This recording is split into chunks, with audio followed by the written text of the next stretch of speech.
The acting minister in the Presidency, Khumbudzo Ntshavheni, says that the ministers within the security cluster are in KwaZulu-Natal engaging with communities, including Phoenix and Durban, where there are reports of racial tensions. This says KwaZulu-Natal and Gauteng are grappling with continuing vandalism and the looting of shops. Ntshavheni says has appealed to all the communities affected not to take the law into their own hands. Briefing the media in Pretoria, she says that racial intolerance should not be allowed in South Africa. Vusi Khumalo and cameraman Ndabe Khumalo are in Durban. Let's take you there now. Vusi, thanks very much indeed for joining us. Another day, again, similar scenes to the previous days. Yes, indeed, Peter, that's very, very true. As we are coming in, we have just got the news that Itala Center, which is a shopping complex at a shore that KwaZulu-Natal North Coast, has just been set alight. It houses a number of shops, including clothing, as well as other shops that in a shore that has just been set alight. We are told that that took place from 8 p.m. Just an hour ago. But currently we are at Marine Hill. This is west of Durban, where a number of factories or storages have been looted, and that is still taking place now. Let me ask our camera person, Ndabe Khumalo, just to show you the background. Even though it is very, very dark where we are, but there are people who are still loitering around, carrying the loot from the nearby storage facilities that also include Runner's Liquor, as well as Clover Storage, as well as 3 other storage facilities here at Marine Hill, west of Durban. Let me talk to one of the locals. Let me tell you that a number of locals have also blockaded the main road leading to these storage facilities in order to ensure that people do not come in here and loot.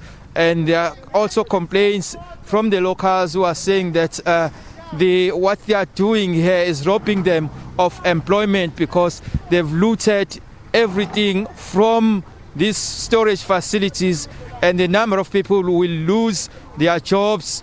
One storage facility has already been burnt down after being looted. But let us get more information from the local residents here. Local resident Mr. Darren Sias.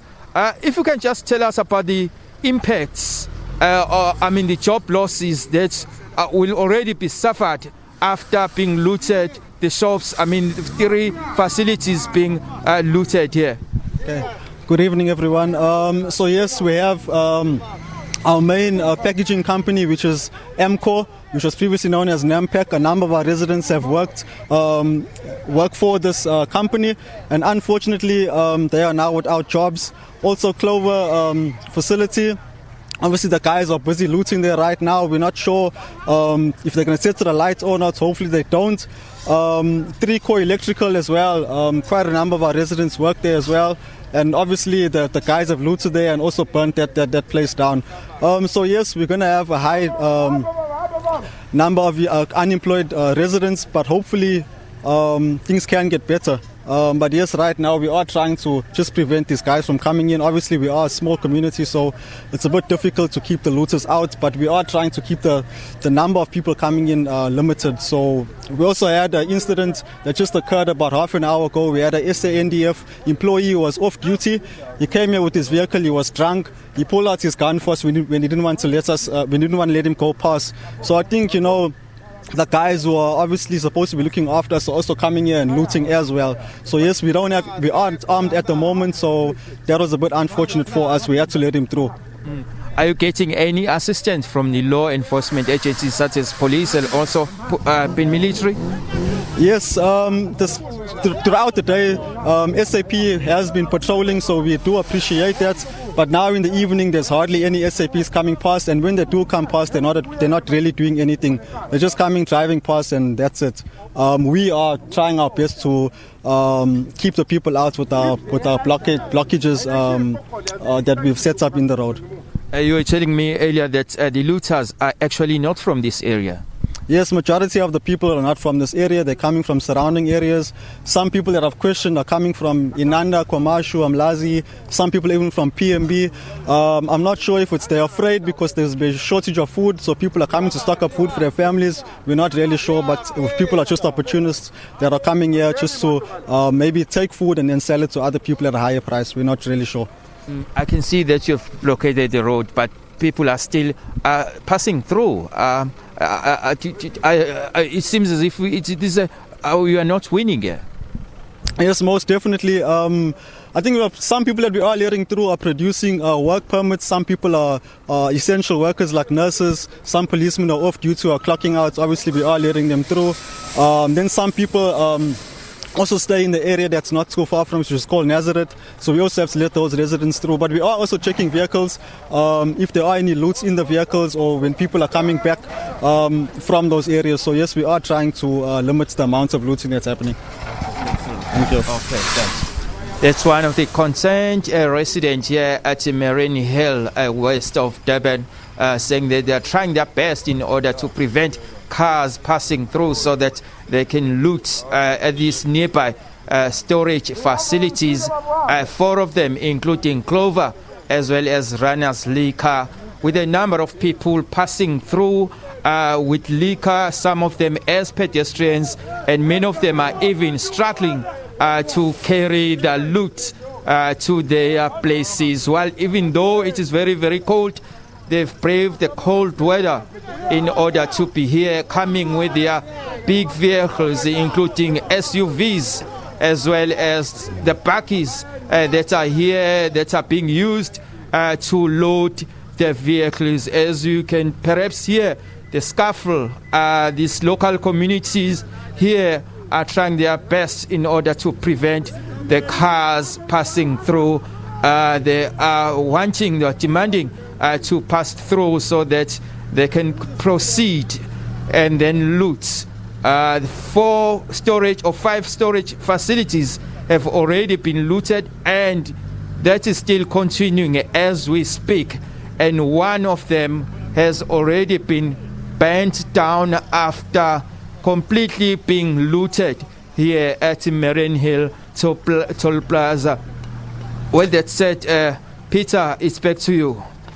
Vusi, do you have any idea why they burn these facilities afterwards? They loot, they steal, that's one thing. But when it comes to then burning these facilities, one finds that pretty hard to understand. Have you been able to get any sense from anybody why that's happening? Well, the reasons are not yet clear, but usually the trend now is to loot everything completely, and then they will burn that facility or a clothing shop or anything they can get their hands on. Perhaps others are saying it could be that they do not want any evidence to be linked on them, because some of these facilities have got cameras or CCTV cameras installed in them, so they are trying not to be traced so that they can be arrested. So those are some of the reasons.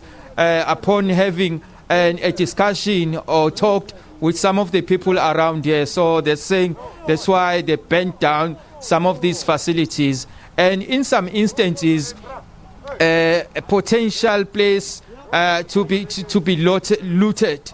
Perhaps it could be the strong security features with that particular shop, but due to having that strong security measures, seeing that they cannot be able to pass through or burn or destroy it or damage it so that they can gain access to it, they then feel free. I mean, see to it that they can then just burn it, just to destroy it, because they were not able to steal anything from it, so they just burn it down. Vusi, we're going to leave it there. Thanks very, very much indeed for that update from Marion Hill in Durban. Yeah, sad scenes. Another day